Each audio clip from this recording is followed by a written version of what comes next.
주시는 하나님 말씀은 사도행전 10장 1절에서 16절 말씀입니다. 가이사랴에 고넬료라 하는 사람이 있으니 이달리아 부대라 하는 군대의 백부장이라. 그가 경건하여 온 지방과 더불어 하나님을 경외하며 백성을 많이 구제하고 하나님께 항상 기도하더니 하루는 제9시쯤 되어 환상 중에 밝히 봄에 하나님의 사자가 들어와 이르되 고넬료야 하니 고넬료가 주목하여 보고 두려워 이르되 주여 무슨 일이니까? 천사가 이르되 내 기도와 구제가 하나님 앞에 상달되어 기억하신 바가 되었으니 내가 지금 사람들을 요빠에 보내어 베드로라 하는 시몬을 청하라. 그는 무두장이 시몬의 집에 유숙하니 그 집은 해변에 있다 하더라. 마침 말하던 천사가 떠남에 고넬료가 집안 하인 둘과 부하 가운데 경건한 사람 하나를 불러 이 일을 다 이루고 요빠로 보내니라. 이튿날 그들이 길을 가다가 그 성에 가까이 갔을 그때에 베드로가 기도하려고 지붕에 올라가니 그 시각은 제6시더라. 그가 시장하여 먹고자 하매 사람들이 준비할 때에 황홀한 중에 하늘이 열리며 한 그릇이 내려오는 것을 보니 큰 보자기 같고 내 귀를 메어 땅에 들이웠더라. 그 안에는 땅에 있는 각종 네 발 가진 짐승과 기는 것과 공중에 나는 것들이 있더라. 또 소리가 있으되 베드로야 일어나 잡아 먹어라 하거늘 베드로가 이르되 주여 그럴 수 없나이다. 속되고 깨끗하지 아니한 것을 내가 결코 먹지 아니하였나이다 한데 또 두 번째 소리가 있으되 하나님께서 깨끗하게 하신 것을 내가 속되다 하지 말라 하더라. 이런 일이 3번 있은 후 그 그릇이 곧 하늘로 올려져 가니라.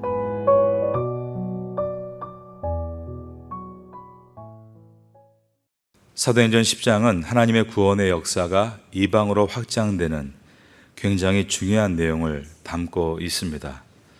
사도행전 8장은 빌립 집사를 통해서 에디오피아 내시가 예수 그리스도를 영접하고 세례를 받는 내용이 있었습니다. 그런데 사도행전은 에디오피아 내시가 첫 번째로 회심한 이방인이라고 말하지는 않습니다. 그 이유는 에디오피아 내시는 적어도 어머니가 유대인이거나 혹은 이방인이었지만 완전히 개종한, 그러니까 외형적으로는 유대인이었기 때문입니다. 그가 에디오피아에서 예루살렘으로 예배하러 왔다라는 내용을 통해 그것을 알 수 있습니다. 그러면 사도행전에서 첫 번째 이방인 회심자로 누구를 소개하는가? 바로 오늘 본문인 사도행전 10장에 나타나는 이달리아 부대의 장교 백부장 고넬료입니다. 오늘 본문의 첫 절인 사도행전 10장 1절을 보겠습니다. 가이사랴에 고넬료라 하는 사람이 있으니 이달리아 부대라 하는 군대의 백부장이라. 이 고넬료가 살고 있는 곳이 가이사랴였습니다. 가이사랴는 오늘날의 이스라엘의 수도 텔아비브, 즉 옛날에 요빠라는 곳에서 해안선을 따라 저 북쪽으로 약 45km 떨어진 곳에 위치한 항구 도시입니다. 이 가이사랴라고 하는 지명은 로마 가이사 아구스토 황제 이름을 따라 지은 것입니다. 매우 현대화되고 로마 군대의 주둔지였던 곳이 이 가이사랴 도시입니다. 로마에서 파견한 총독 빌라도도 평시에는 대부분 이곳 가이사랴에서 업무를 봅니다. 그러다 1년에 한 차례 유월절 같이 유대인들이 예루살렘에 집결할 때는 자칫 발생할 밀란을 우려해서 가이사랴에 주둔했던 로마 군대가 예루살렘으로 이동을 합니다. 가이사랴에 있는 백부장 고넬료가 속해 있는 이달리아 부대는 성경 원어로 스페이라는 단어입니다. 이 군대의 규모는 600명입니다. 백부장 한 명당 100명씩 6개의 부대로 되어 있습니다. 로마 한 개의 군단은 6,000명입니다. 이 6,000명의 로마 군단이 팔레스틴 전역을 통치했습니다. 그러니까 그 군단의 무기와 조직이 얼마나 강력했는가를 보여줍니다. 600명을 가지고 수십만의 유대인들을 통치할 수 있었던 것입니다. 그 중에 이달리아 부대는 600명이라고 했으니까 전체 군단의 10분의 1 정도의 규모입니다. 그러나 이들은 다른 부대보다 그 위상이 훨씬 더 높았습니다. 군대라고 다 같은 군대가 아니라 이달리아 부대는 황제의 명령으로 심지어 총독마저 체포할 수 있는 황제 직속 부대였습니다. 그것을 이달리아 부대라고 부른 것입니다. 백부장이라는 계급은 100명을 휘하에 두고 있는 장교이기 때문에 오늘날로 따져보면 대위 혹은 소령 정도의 영관급 장교입니다. 하지만 백부장도 다 같은 백부장이 아닙니다. 이달리아 부대의 백부장은 일반 백부장보다 그 권한이 엄청나게 더 컸던 것입니다. 그런데 이 사람이 어떤 사람이었는가가 10장 2절에 나와 있습니다. 그가 경건하여 온 지방과 더불어 하나님을 경외하며 백성들이 많이 구제하고 하나님께 항상 기도하더니, 백성을 많이 구제하고 하나님께 항상 기도하더니 라고 되어 있습니다. 고넬료가 어떤 사람인지를 묘사하고 있는 것입니다. 고넬료는 하나님을 경외하는 사람이었습니다. 하나님을 경외했다, 학문적인 말로 가스피어러라고 부릅니다. 직역하면 하나님을 두려워하는, 경외하는 사람이라는 뜻입니다. 이 당시 유대인들은 여러 나라에 흩어져 살고 있었습니다. 그 이유는 오랜 기간 동안 피지배국으로 포로로 많이 끌려갔기 때문입니다. 그들을 가리켜 흩어진 유대인, 디아스포라라고 불렀습니다. 유대인들은 비록 다른 나라에 살아도 남자들은 할례를 행했고 회당이라는 곳을 만들어 안식일에 회당에 모여 예배를 드렸습니다.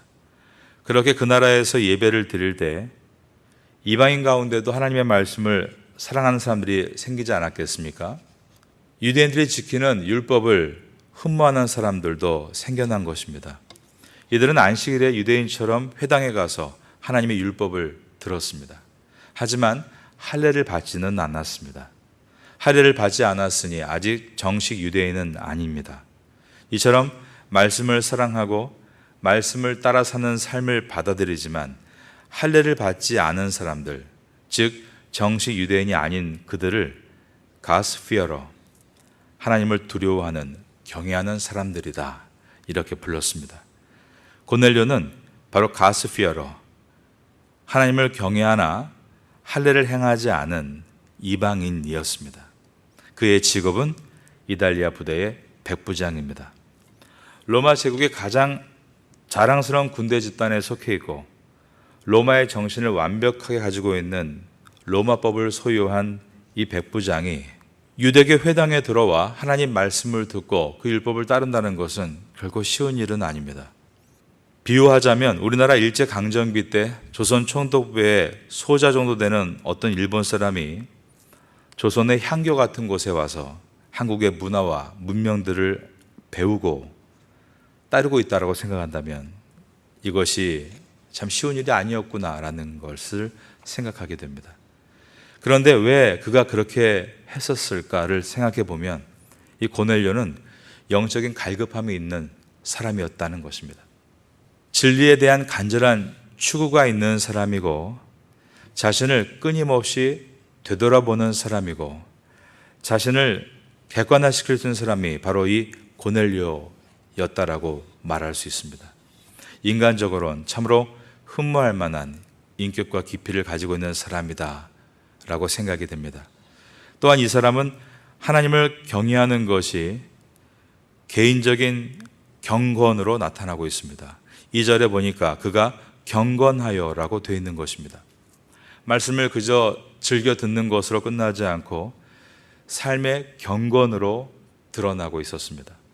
또한 자기만 하나님을 경외하는 것이 아니라 온 집으로 더불어 하나님을 경외했다라고 하는 것을 보았을 때 이 사람은 가정에서도 굉장히 존경받는 훌륭한 가정이었다는 것을 알 수 있습니다.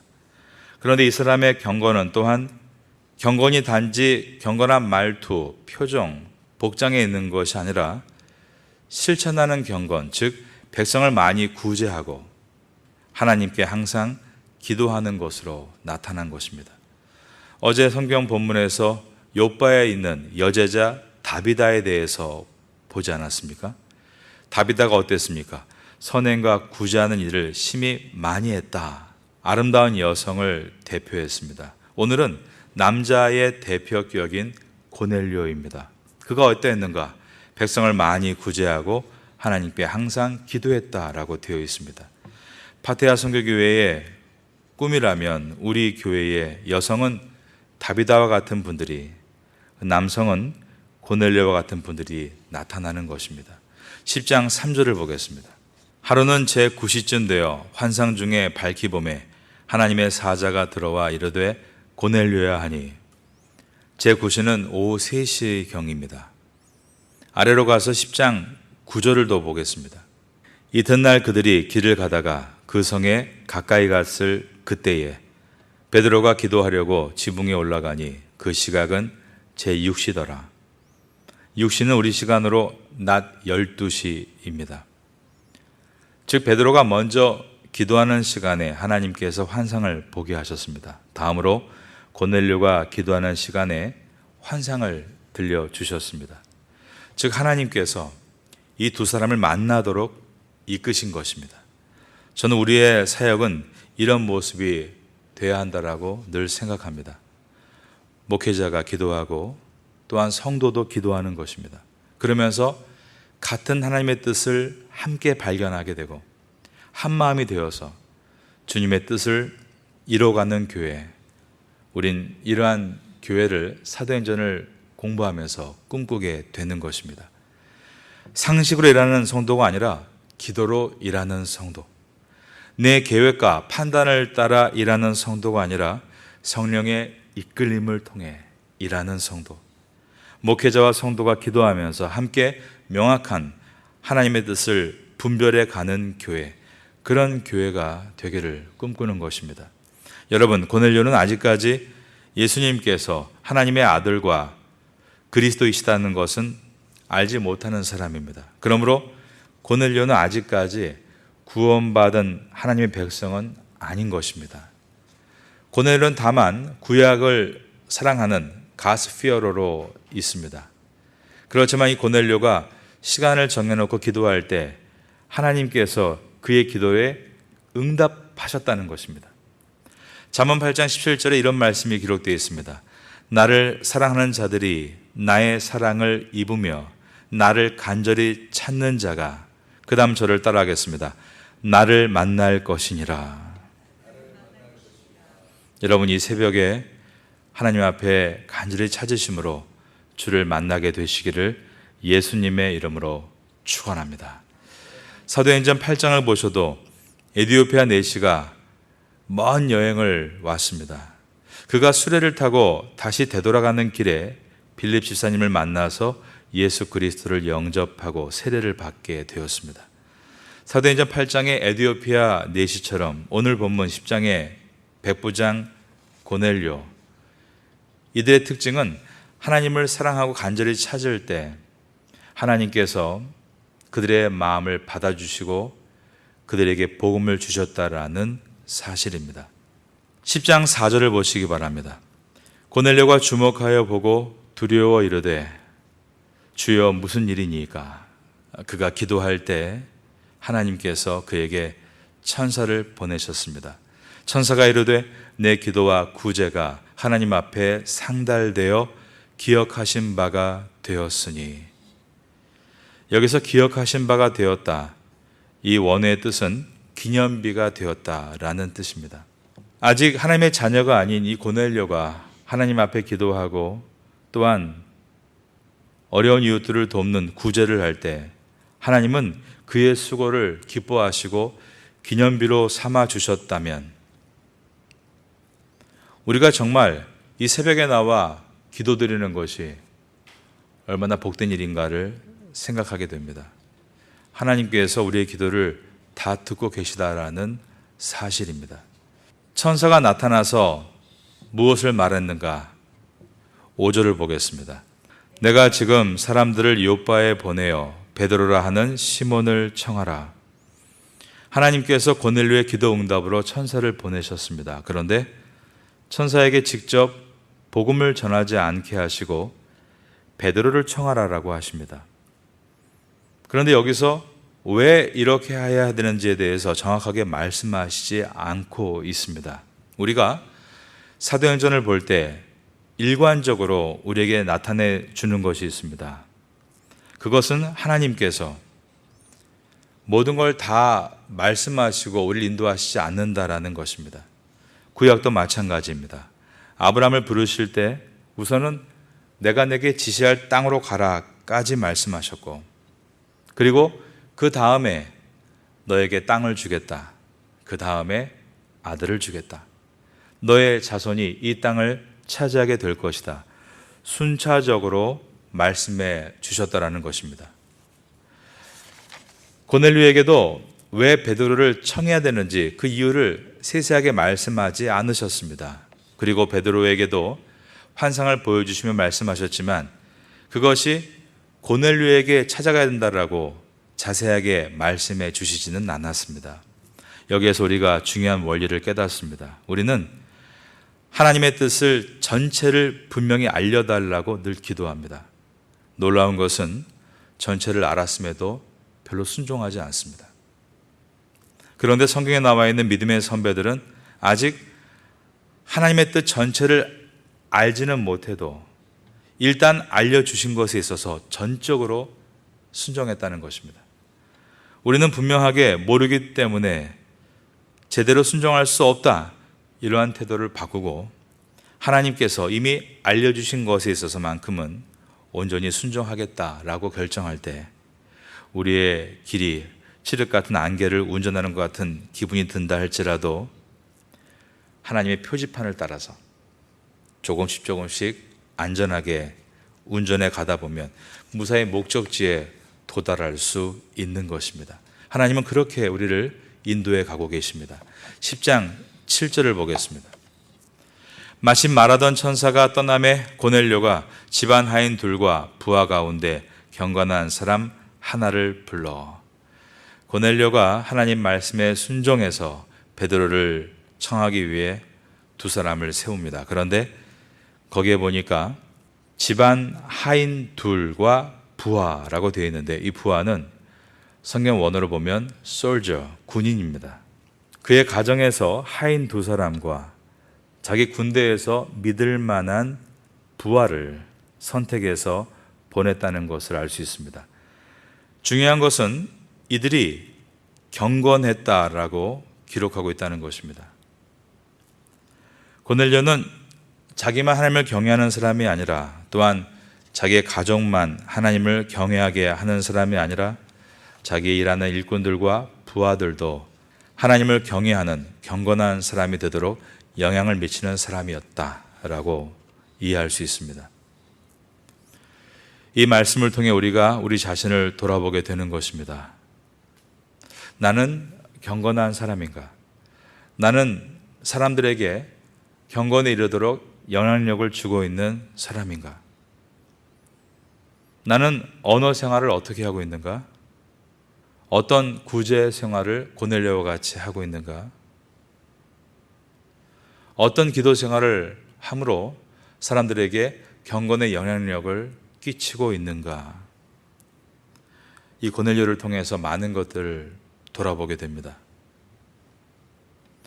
여러분의 경건이 여러분의 자녀와 직장과 교회에 경건한 사람을 세울 수 있는 진짜 경건될 수 있기를 예수님의 이름으로 축원합니다. 이제 10장 8절을 보겠습니다. 이 일을 다 이루고 요빠로 보내니라. 구약 성경 가운데 요나서 1장을 우리가 잘 알고 있습니다. 하나님이 요나에게 니느웨로 가라고 명령하셨습니다. 그런데 요나는 이방인들에게 복음 전하는 것을 싫어해서 하나님 말씀에 거역해서 다시스로 가는 배를 타기 위해 요빠로 갔다. 이 내용입니다.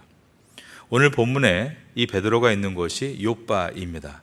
이것은 우연이 아닙니다. 예수님께서 마태복음 28장에서 가서 모든 족속으로 제자를 삼으라라고 하셨습니다. 그러나 성령이 충만한 이 사도들마저도 사실상 이방인들에게 나가지 못하고 있었다는 것입니다. 그래서 베드로에게 하나님께서 3번이나 환상을 통해 베드로가 가지고 있는 이방인에 대한 고정관념을 깨뜨리는 내용이 오늘 본문입니다. 요나가 욥바에서 다시스로 도망했던 것처럼 베드로 역시 욥바에서 이방인들에게 나가게 될 것인가, 이 문제를 우리에게 보여주고, 또 요나가 씨름했던 것처럼 베드로가 씨름한 내용이 오늘 본문에 들어 있습니다. 그러나 요나가 결국 주님의 명령에 순종해서 이방인이었던 아수르의 니느웨로 간 것처럼 욥바에서 이방인들의 구원의 문제에 대해서 고민하고 아직까지 결정하지 못한 이 베드로를 이제 하나님은 환상을 통해 강권적으로 돌이키고 이방인에게 들어가게 하십니다. 그래서 이 10장에 나오는 고넬료의 회심의 이야기는 이방인인 고넬료가 구원받았다, 이것을 끝나지 않고 베드로와 같은 주님의 종들이 주의 뜻을 따라 순종하여 결국 이방인 선교를 시작했다, 이 내용을 강하게 담고 있습니다. 이 욥바는 무엇입니까? 우리의 고정관념입니다. 베드로는 욥바를 떠나서 가이사랴로 가지 않으려고 했습니다. 내가 내려놓고 순종해서 들어가야 하는 가이사랴가 어디인지를 한번 깊이 되돌아봐야 합니다. 이건 안 된다, 고정관념을 가지고 꺾지 않는 나의 길들을 말입니다. 베드로는 욥바에서 점심시간인 12시에 기도하면서 허기를 느꼈습니다. 10장 9절에 제9시는 낮 12시를 가리킵니다. 10절입니다. 그가 시장하여 먹고자 하매 사람들이 준비할 때에 황홀한 중에 이때 하늘이 열렸다라고 되어 있습니다. 11절입니다. 하늘이 열리며 한 그릇이 내려오는 것을 보니 큰 보자기 같고 내 귀를 메어 땅에 들이웠더라. 이제 보자기 같이 생긴 그릇 안에 있던 것이 무엇이었는가? 12절입니다. 그 안에는 땅에 있는 각종 4발 가진 짐승과 기는 것과 공중에 나는 것들이 있더라. 그리고 나서 13절에는 또 소리가 있으되 베드로야 일어나 잡아 먹으라 하거늘 이라고 되어 있습니다. 그러자 14절에서 베드로가 이르되 주여 그럴 수 없나이다. 속되고 깨끗하지 아니한 것을 내가 결코 먹지 아니하였나이다 한데, 베드로는 하나님의 명령에 따르지 못하겠다라고 기도한 것입니다. 우리가 기도할 때도 주여 그럴 수 없습니다, 이러한 솔직한 기도들이 나옵니다. 저는 베드로가 솔직하게 자신의 속마음을 토로하고 있는 것이다 라고 생각이 듭니다. 베드로가 솔직하게 기도할 때 하나님은 그에게 이해되도록 가르쳐 주고 계십니다. 우리는 기도를 통해 하나님의 뜻을 배워 나갑니다. 우리가 솔직하게 기도하면 처음에는 하나님과 씨름하듯 어려움도 있지만 결국 더 주님을 깊이 배워 나가게 되는 것입니다. 기도는 그러므로 형식적인 기도가 아닙니다. 그저 뭐가 필요합니다, 뭘 주세요, 또는 형식적으로 감사합니다, 그 한마디만 하고 이 자리를 떠나시면 안 됩니다. 적어도 새벽에 나오면 하나님 이런 것이 어려워요, 제가 힘듭니다, 자기의 진심을 담아서 땀을 흘리며 토로하고, 그리고 하나님 제가 어떻게 이해해야 됩니까?